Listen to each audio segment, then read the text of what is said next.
Ketamine's no joke. No. Don't mind me. Hi guys, I'm still wearing the same outfit as the other video I filmed, so sorry about it. Hey, what's up you guys? Welcome back to my channel. Thank you so much for tuning in and subscribing if you have or done or just watching, because it means a lot. This video, I wanted to talk a little bit about my hospital experience and what it was like when they put me on ketamine, and just go through a little bit of a synopsis of all of that. I have never broken a bone before, or never broken a bone and like gone to the hospital. I think I broke a couple toes maybe, but didn't go to the hospital, and I don't know, what you gonna do, they're toes. But yeah, I've never broken a bone before, so thought I'd send it with double duty. I will insert the video again where I fall rock climbing. The rock snapped on me and I broke both of my wrists, and I also dislocated this one. Super fun, because then they had to put pins in this one and take the pins out while I was still awake. Disgusting. We get to the hospital. I'm just like this the entire time. Pain was bad, but especially for the right, because it was dislocated. I had a feeling it was dislocated. I've had dislocated shoulders and such before, and I don't know if you have had, well, I'm sure some of you guys have had dislocated bones. They're really, really painful, and you know it's gonna feel a million times better once they're popped back in. You'll be totally fine, but until then, the pain is real, and then things start going numb because they're popped out, right? And they're squishing things. We waited a couple hours, I think, and then we finally get in, and still haven't had any pain meds. We see the doctor, meet the doctor, my butt doctor. See the other video to see that story.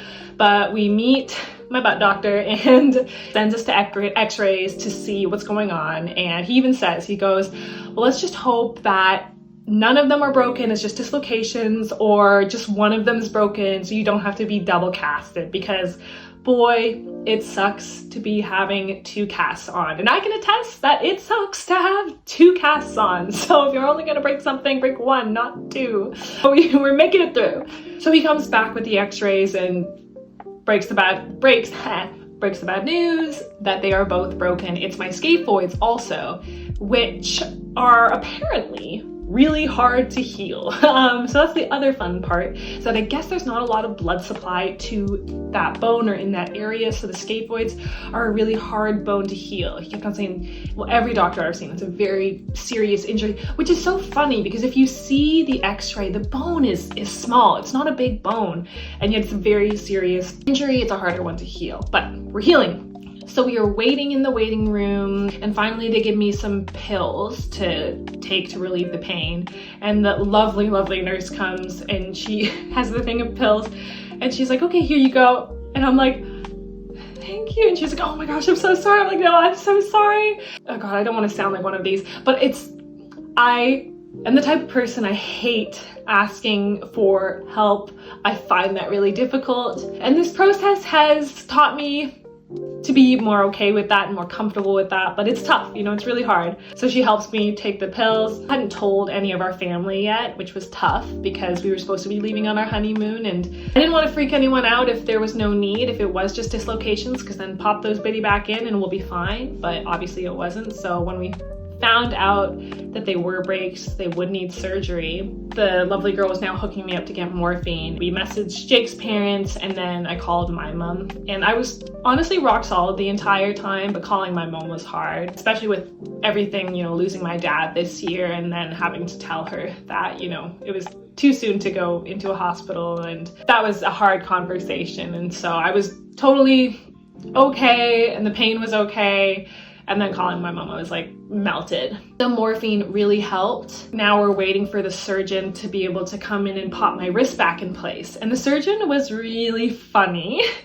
All the doctors, my butt doctor included, the anesthesiologist, I don't know, I'm sorry.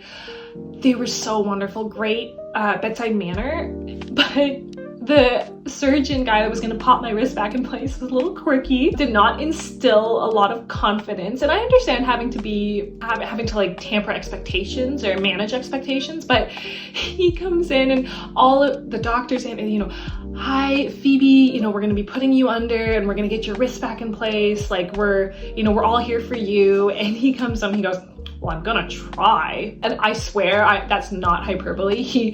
This is very difficult. Don't get your hopes up, basically. I was like, okay. They put me on ketamine.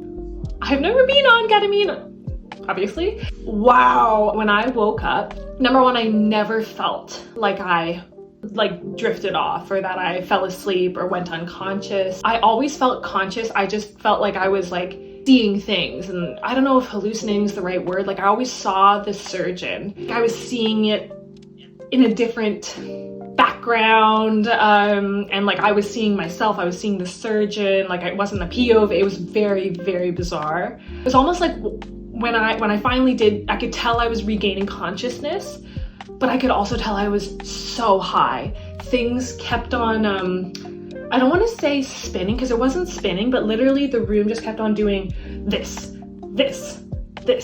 So my head kept on falling to the right, and Jake kept on having to put my head back up. And then when I would hear everybody speaking, and then I would hear myself speaking, number one, I couldn't quite tell if I was thinking things and they were actually verbally coming out, or I was just thinking them and nothing was coming out. And then when I would hear myself speak, it was almost like watching a movie or a show that was dubbed, because the lips didn't quite match the things coming out. It felt like it was delayed. And I could just tell I was so ferociously high. You what's that? Back to life. Back to life? Yeah. Awake now. You're awake now. Oh. You don't look so stupid. Oh baby. You're gonna look at this, you're gonna think it's awesome. I hope you find this really funny. Oh. It can't be no joke. No. It's not supposed to go like this. I was so conscious of that fact, but I just couldn't not be high. What time is it? It's 10:35. 10:35. Okay. When did I start crying? I got in and I think you were crying. Oh no. Yeah. Jake obviously waited outside when they popped my wrist back in. The surgeon comes out and he says, I did it! And Jake's like, oh my gosh, that's great. Oh, not that I didn't have like faith in you. And the doctor says, no, I didn't think I could do it. So that's great. You know what? Luck is on my side again. He did it. Immediately, yeah, the pain was so much more manageable. So as I'm coming to, the nurse is like, okay, you know, when you do feel okay, you can go now, you can be discharged. And I felt so bad because I was like, I know they probably need a bed, but I literally could not move. Like thinking about moving was like out of the question. And so finally I got right side up, and then the nausea started. And anyone that knows me knows I am terrified of nausea. I'm terrified of throwing up, mine, others. I don't want any part of it. So I'm so scared. And it was weird nausea. Like it would hit me way out of the blue. It wasn't that the room was spinning or anything. That was definitely part of it, I'm sure. But it literally would just hit me at random times. It was this instantaneous wave of nausea where my mouth would immediately do that the saliva thing. It would fill with saliva, and it was literally like right here. Like I could feel it, and I'd be like, oh my god, it's gonna happen like right now. And it would be right here for like a minute or two, and to the point where when we were driving home and it would happen, I'd be like, you know, we'd pull over and I need to open the door, and then all of a sudden it was gone. And then it would happen again and it would be gone. And so I never actually threw up. I think I probably could have, but I didn't. So that was really good.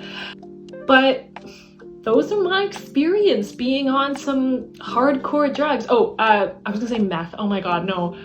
What is it called? Morphine. Morphine just took the pain away, honestly. I never felt like loopy, maybe drowsy a little bit. I probably felt kind of like dozy or drowsy, but I never felt loopy, and thank goodness I didn't feel nauseous there. The nurse told me, oh, you might feel nauseous. And I literally, anytime someone says that, I'm like, oh, I wish you didn't tell me, because it just messes with my head and then I'll think I'm nauseous. But thank goodness that didn't happen for me there. Those are my experience with hardcore drugs. Hopefully I never have to take them again. Yeah, that's that. Thanks so much for tuning in, you guys. I really appreciate it. Thinking I'm gonna do some videos once I'm finally out of this about getting back on track with my climbing, with my surfing. Jake and I are actually going to Ireland for a couple of weeks, so that'll be a super fun experience. Ireland and these. Thank you so much. I hope you have a beautiful day, and tune in to the next one. Don't forget to like and subscribe, please. Bye, guys. bye.